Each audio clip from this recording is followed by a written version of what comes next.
go off and fight the monster, and then they would go. Wow, how original! No,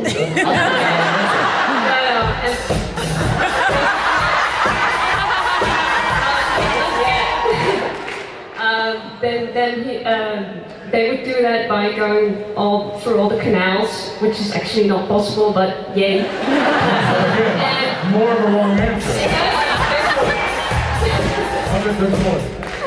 And once they got the monster, they would go, hey, where's Pascal? And they would find him in the red light district behind the window, trying to convert the ladies. That's a terrible answer.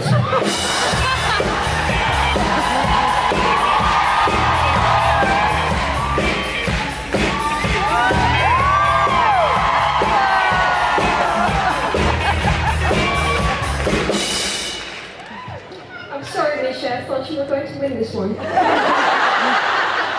never does. Thank you. Thank you very much. The audience did. Hi. Good afternoon. I won't say hi. It is good afternoon. Sorry, give me a second. I've completely lost my brain now. It's right here. Wrong question. Wrong question. So, I go to a lot of Comic Cons. I've met a lot of big actors and... Are you with the style of the hero that you like it? The guy you like it? Are you the wife? Are you the royalty? The princess? The princess? You like that? Very cool. Really? Yeah. What princess? How do you get a job as a princess?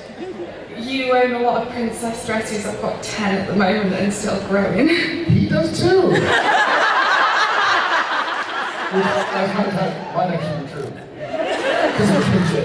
I got more than that. But I want to know who you would love to meet and possibly pay an autograph. Pay someone for an autograph. First, let me ask you, who was the biggest person you've met? I met Carrie Fisher. Rest in peace. Rest in peace. That must have been blessing. I never met her in person, but I've heard nothing but, and you hear a lot of things in this business, even as non-Star Wars movie stars, like the three of us are, you hear about people, big and small, and I've never heard anything but glowing remarks. May she rest in peace. She's more eccentric than Misha, so... Very cool. I'd also go on a limb and say that, averaging it out, we might be the biggest stars you've met.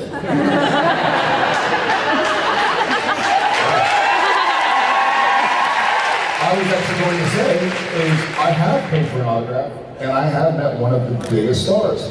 His name was Richard Kyle, who played Jaws in some of the James Bond movies. So, 741, 742, who's good? I still have his autograph book. Very proud.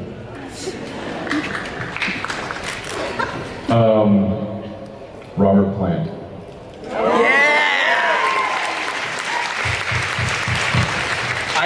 I had a question similar to this. This is me talking about old Try and questions. get it right. You're going down fast. And I honestly make it again. Today.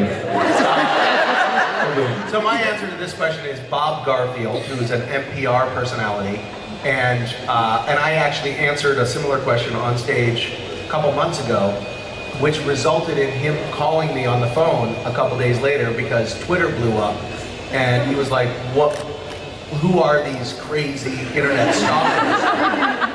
I'm worried for your safety and mine, I needed to call you, and it was actually super, super cool.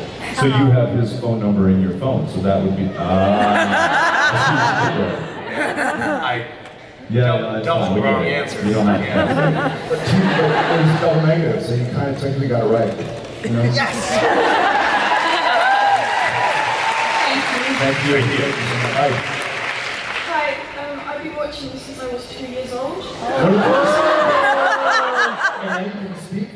I think that's one of the doctors that raised their hand. Wait, how old are you now? 16.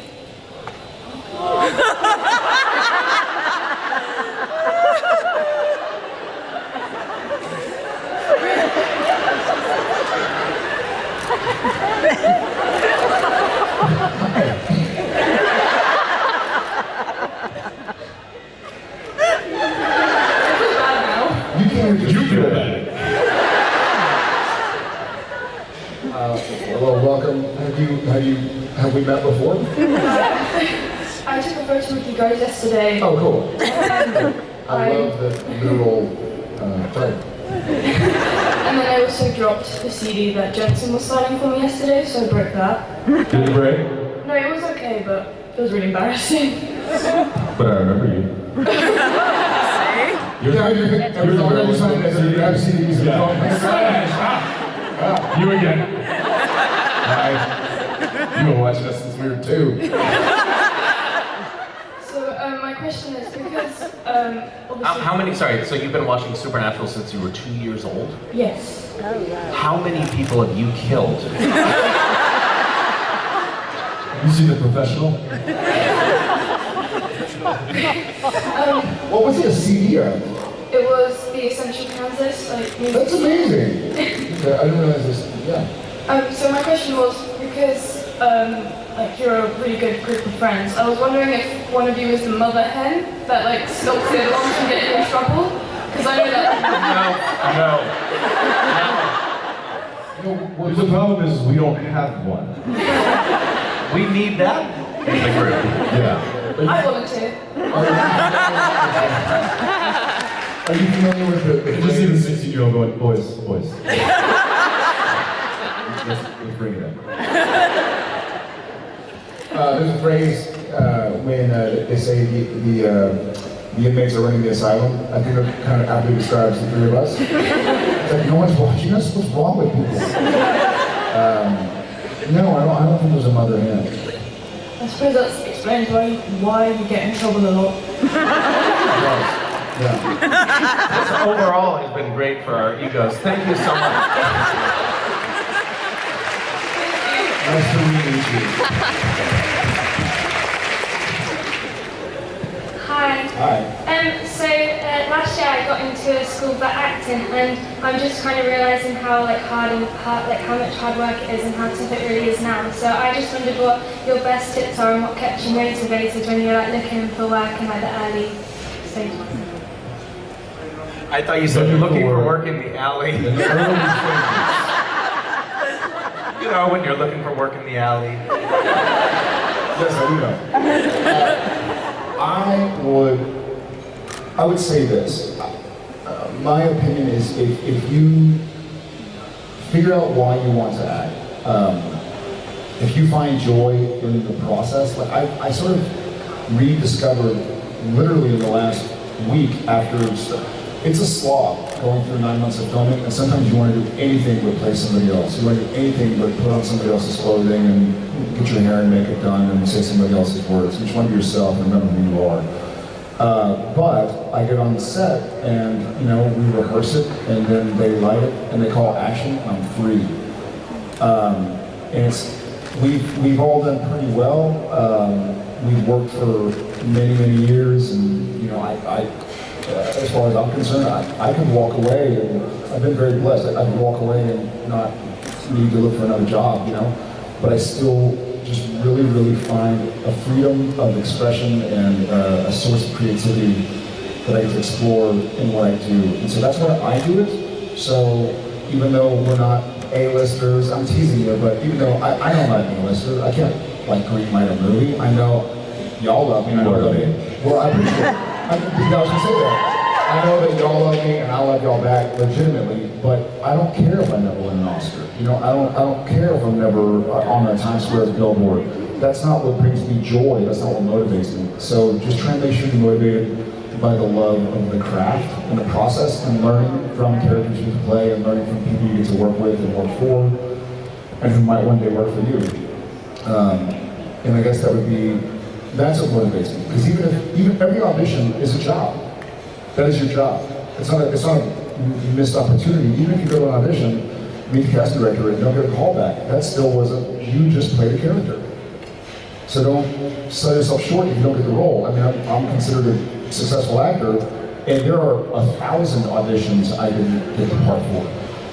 But every one was a role I played. Every one was a different facet.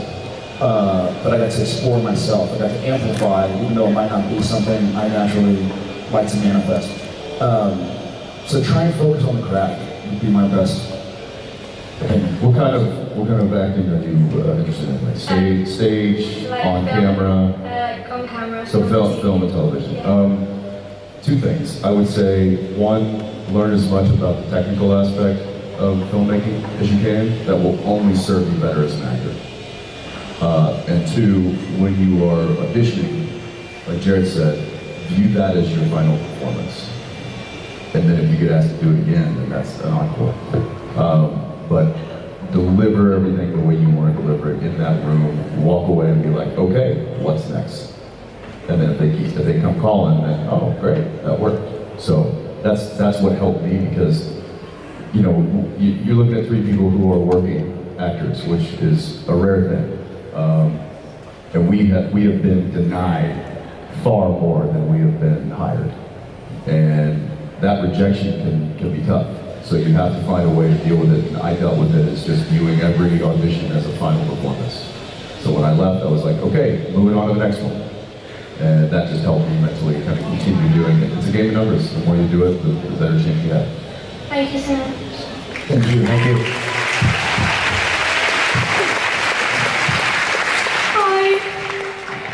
Hi.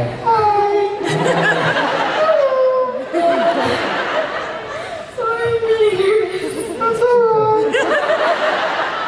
We love you a lot. Don't be nervous. You're surrounded by family. Yes. My name is Kylie. Hi, Kylie. Hi. I was wondering, for Jensen and Jared, what was your favorite color flannel that you wore? What was my favorite color flannel that I've worn? And then for Misha, what do you think about Joey Jensen's flannel? And for Misha, what was your favorite kind of thing you've worn as Castiel? What variation of your trench coat? I'm not going to answer your question, but I will talk about clothing.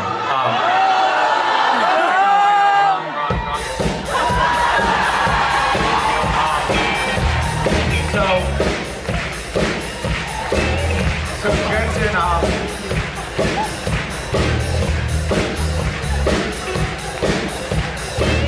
don't actually take the label off. No.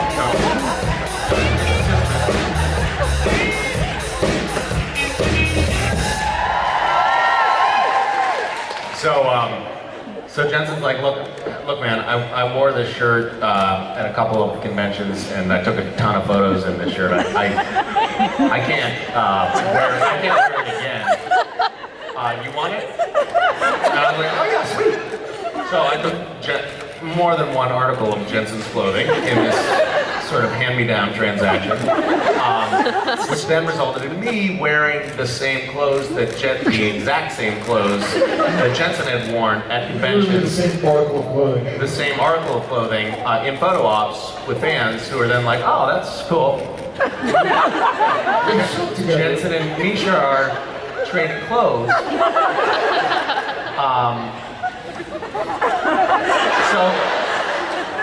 You guys just remember this. Hey, do you mind if I borrow that? You'll see it again. Not on me. And literally, Jensen was like trying to save face in front of fans, and then I wore the clothes, which had the opposite effect. And it was flannel, so it sort of tied in. I would like, if somebody out there has noticed this before and can locate pictures, I would love to do one of those like smut magazines, Who Wore It Better compilations. So,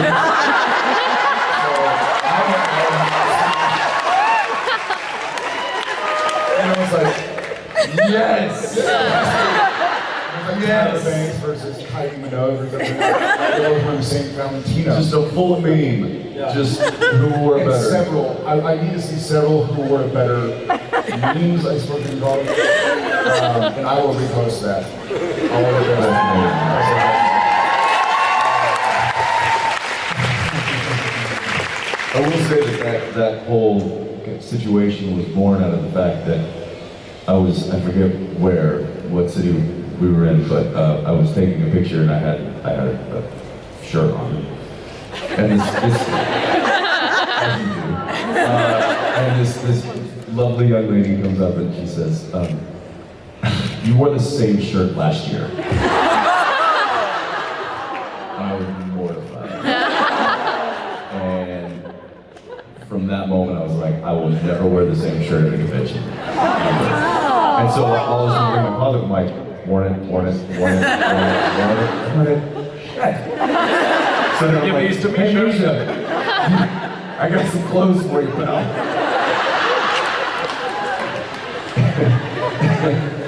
Yeah.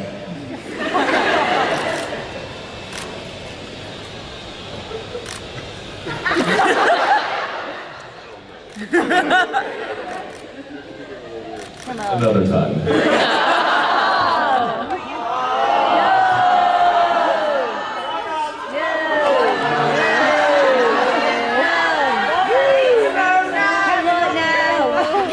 Share with the class.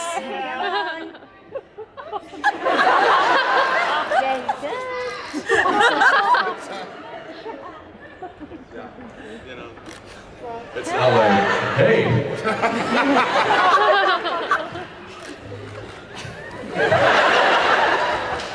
I don't know if I did. Where were we?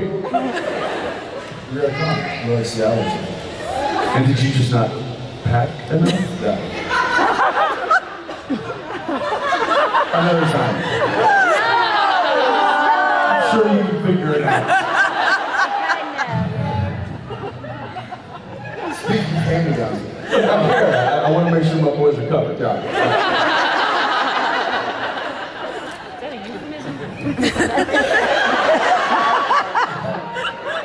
They say some people give you the shirt off their back.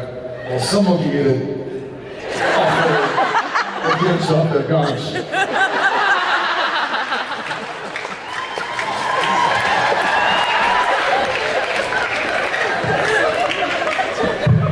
My favorite flannel that Sam wears is red. Red. I do. I feel like Sam has a connection with his red flannel. And I don't know if it's also because my marks are red and I maybe red fits him. Maybe Jared has a funny relationship with red because it makes up 60% of my name.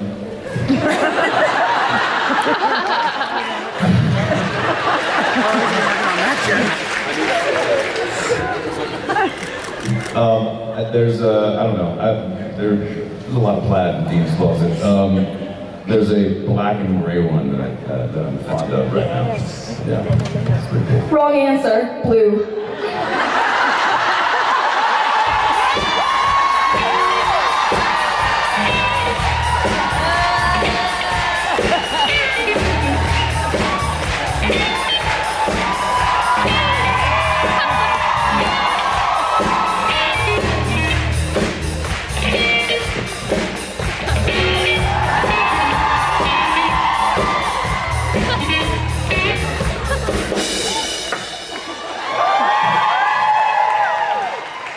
I mean, it's really come to this now.